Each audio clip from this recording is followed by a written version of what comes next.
नमस्कार दोस्तों, जय जोहार। मैं कौशल तिवारी और विहिनिया संध्या में आपका स्वागत है। केंद्रीय गृह मंत्री अमित शाह का कवर्धा दौरा रद्द हो गया। वे छत्तीसगढ़ में आकर कवर्धा में भाषणबाजी करने वाले थे, प्रचार करने वाले थे। राजनांदगांव लोकसभा क्षेत्र के अंतर्गत आने वाले कवर्धा में भारतीय जनता पार्टी ने विधानसभा चुनाव में जीत दर्ज की थी और यहां से विजय शर्मा ने जीत दर्ज की थी।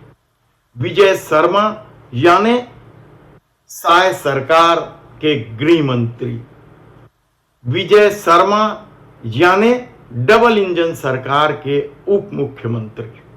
और उस क्षेत्र से अचानक तयशुदा कार्यक्रम अमित शाह का जो था उसे रद्द कर दिया गया। ये क्यों रद्द कर दिया गया ये हम बताएं, उससे पहले छत्तीसगढ़ की दो और महत्वपूर्ण घटनाओं पर बात कर लेते हैं। एक घटना है बिजली गोदाम में भीषण आग की घटना। यह आग कैसे लगी? यह आग क्या किसी ने अपने घपले घोटाले को छुपाने के लिए लगाई? और इस आग से किस तरीके से दिन भर लोग अपने जीवन को लेकर डरे सहमे बैठे रहे, यहां तक कि घरेलू जो सामान है उसे निकालने की कोशिश भी करते रहे। पास ही एक बस्ती है, राजधानी रायपुर के गुढ़ियारी क्षेत्र का मामला है। और पास में ही कृष्णा नगर है जो गरीब तबकों का इलाका है। यह इलाका बुरी तरीके से प्रभावित हुई। आग की भीषण का अंदाजा इस बात से लगाया जा सकता है कि सब कुछ खाक हो गया और 4000 ट्रांसफार्मर खत्म हो गए, जल गए, खाक हो गए। और अंदाजा यह है कि 100 करोड़ रुपए से अधिक का नुकसान हुआ है। इस मामले को लेकर अफरा तफरी भी मची, कई तरह के अफवाहें भी उड़ाई गई। और शाम होते होते देर शाम जब यह आग बुझी तब आसपास के लोगों ने राहत महसूस की। और इसके बाद मुख्यमंत्री विष्णुदेव साय भी उस क्षेत्र में निरीक्षण करने पहुंचे और जरूरी निर्देश दिए। दिन भर अफरा तफरी, कई तरह के माहौल के बीच इस भीषण आग की वजह क्या है? क्या सचमुच घपला घोटाले को दबाने की कोशिश है या फिर यह सिर्फ एक दुर्घटना है? कहना मुश्किल है, लेकिन लोकसभा क्षेत्र के कांग्रेस प्रत्याशी विकास उपाध्याय ने कुछ सवाल उठाए। बिजली विभाग के डिवीजन दफ्तर वर्कशॉप में भीषण आग लगी है। कोटा के पीछे स्थित ये वर्कशॉप में सैकड़ों की तादाद पर ट्रांसफार्मर होते हैं। समझ में आता है कि कुछ ना कुछ गड़बड़ी की आशंका है या कोई लापरवाही बरती गई है जिस वजह से इतनी भीषण आग लगी है। उनसे लगी हुई रिहायशी कॉलोनियां हैं। मैं समझता हूं कि विभाग या जानबूझकर इस आग किसी चीज को दबाने के लिए इस आग को लगाया गया है या किस कारण क्या है इसके पता लगाने की आवश्यकता है। और लापरवाही हुई है तो जो लोग दोषी हैं उस पर जरूर कार्रवाई होना चाहिए। आजू बाजू लोगों की जान जाने की स्थिति बनी हुई है। आग भीषण है। जब एक ट्रांसफार्मर जला तो उसके साथ वहां सैकड़ों की तादाद में ट्रांसफार्मर है, उनमें भी आग लगी। हमारी डिमांड है कि जल्द से जल्द इसकी जांच भी हो और जो लोग इसके पीछे दोषी हैं उन पर सख्त कार्रवाई भी होना चाहिए। इन सवालों का जवाब सत्ता को देना चाहिए और जल्द से जल्द इसकी जांच रिपोर्ट सामने आनी चाहिए। तो दूसरी तरफ एक छत्तीसगढ़ी लोकोक्ति को लेकर नेता प्रतिपक्ष चरणदास महंत के बयान को लेकर हुआ विवाद थमने का नाम नहीं ले रहा है और भारतीय जनता पार्टी इस भावनात्मक मुद्दे के जरिए वोट बटोरने का खेल ही रही है, कहा जाए तो भी गलत नहीं होगा। और मैं हूं मोदी का परिवार, सबसे पहले मुझे लाठी मारो, इस तरीके से स्लोगन के साथ जगह जगह प्रदर्शन तो किए ही जा रहे हैं। भारत निर्वाचन आयोग से की गई शिकायत के बाद अब डॉक्टर चरणदास महंत के खिलाफ हेट स्पीच के तहत जुर्म भी दर्ज कर लिया गया, एफआईआर करने का निर्देश दे दिया गया। आगे क्या कुछ होगा इस मामले को लेकर,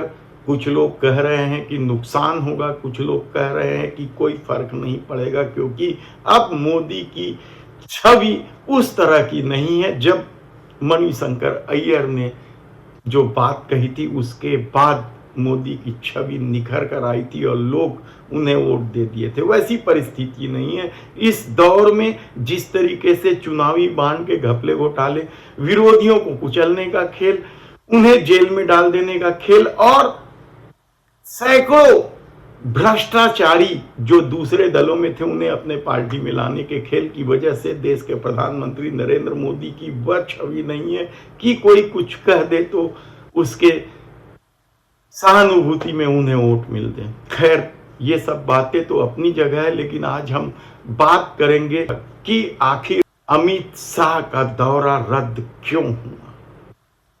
कई तरह के सवाल हैं। कवर्धा में बड़ी तैयारी की थी विजय शर्मा ने और 60,000 से अधिक लोगों के आने की उम्मीद की जा रही थी और अचानक कल शाम को यह बात सामने आई कि अमित शाह नहीं आ रहे हैं, उनकी जगह मध्य प्रदेश के मुख्यमंत्री मोहन यादव आएंगे। आखिर ये दौरा रद्द क्यों हुआ? क्या लाठी विवाद की वजह से रद्द हुआ या फिर भूपेश बघेल की धमक इस क्षेत्र में इस कदर है कि भीड़ जुटाना मुश्किल हो रहा था, इसलिए चुनावी सभा रद्द किया गया, या फिर संतोष पांडे की स्थिति इतनी खराब है कि कोई भी बड़ा नेता वहां जाकर अपनी शीशा लेदर नहीं कराना चाहता। सवाल कई सारे उठा सकते हैं, लेकिन सबसे बड़ा सवाल तो कवर्धा के विधायक और उप मुख्यमंत्री विजय शर्मा को लेकर ही उठ रहे हैं। कहा जा रहा है कि विजय शर्मा ने जिस तरीके के तेवर के साथ राजनीति शुरू की थी या मंत्री बनने के बाद अपना कार्यक्रम शुरू किया था, उससे भी पार्टी हाईकमान क्या नाखुश है, क्योंकि विधानसभा चुनाव के दौरान विजय शर्मा ने जिस तरीके से महतारी वंदन योजना के तहत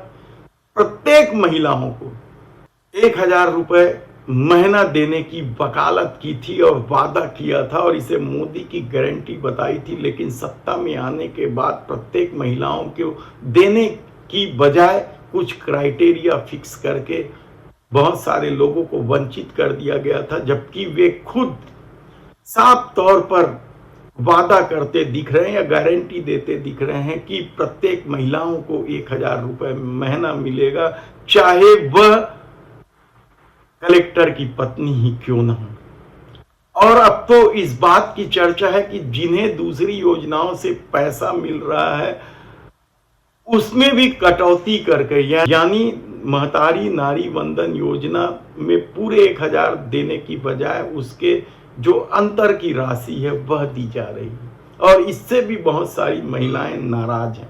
तो दूसरा एक बड़ा वादा विजय शर्मा ने यह कह दिया था कि किसानों का 2 लाख रुपए तक का कर्जा माफ कर देंगे, क्योंकि कांग्रेस ने घोषणा पत्र में कह दिया था कि किसानों का कर्जा माफ कर देंगे। और 2018 के चुनाव में कांग्रेस इसी बिना पर सत्ता में आई थी कि उन्होंने किसानों से वादा किया था कर्जा माफ करेंगे और उन्होंने सत्ता में आते ही सबसे पहला काम किसानों को कर्जा माफ करने का भी किया था। लेकिन विजय शर्मा ने क्या सिर्फ चुनाव जीतने के लिए 2 लाख रुपए कर्जा माफ करने की बात कही थी? कहा तो यहां तक जा रहा है कि कई प्रत्याशी 2 लाख रुपए तक कर्जा माफ करने की बात अपने अपने क्षेत्रों में करते रहे हैं। विजय शर्मा का तो सबूत है, वीडियो वायरल है कि वह किस तरीके से 2 लाख रुपए माफ करने की बात कर रहे हैं। बाकी विधायक क्या इस तरह की बात कर रहे थे? और कहा तो यहां तक जा रहा है कि जो मंत्रियों के बीच लड़ाई छिड़ी, हमने आपको पूरा एक एपिसोड में बताया था कि किस तरीके से प्रदेश सरकार के मंत्रियों की आपस में जंग छिड़ी हुई है ओपी चौधरी अरुण शाह को नहीं भा रहे हैं तो अरुण शाह विजय शर्मा को नहीं भा रहे हैं तो विष्णुदेव साय का अपना खेल है। और भी जो दूसरे मंत्री हैं जैसे बृजमोहन अग्रवाल की अपनी ठसक है, वह किसी की सुनते नहीं है, या वे सिर्फ अपनी ही चला रहे हैं। ऐसे कई तरह के आरोप अलग अलग मंत्रियों को लेकर चर्चा में है। ऐसी परिस्थिति में क्या विजय शर्मा के कवर्धा में आने से पहले कुछ खेल खेला गया है? क्या ओपी चौधरी जो खास कहलाते हैं अमित शाह के, उन्होंने कुछ खेल खेला है, या फिर अरुण शाह ने कुछ खेल खेला है, या फिर विष्णुदेव साय? हमने आपको बताया था कि किस तरीके से सरकार के 90 दिन पूरा होने पर होने वाले प्रेस कॉन्फ्रेंस को लेकर किस तरीके से पहले दिन अरुण शाह का नाम था और उसके बाद उन्हें हटाकर विजय शर्मा का नाम रख दिया गया था।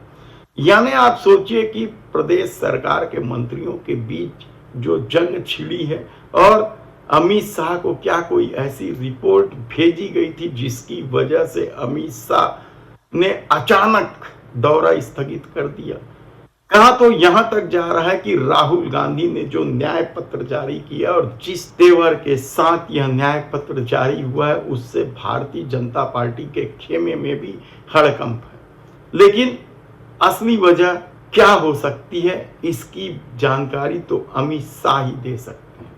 बहरहाल जो चर्चा में है उसकी बात हमने आपके सामने रख दी है, और आपको तय करना है कि अब क्या आने वाले दिनों में राजनांदगांव को लेकर पार्टी कोई नई रणनीति बनाएगी, या फिर भूपेश बघेल और संतोष पांडे के बीच छिड़ी जंग को उनके हाल में छोड़ देगी।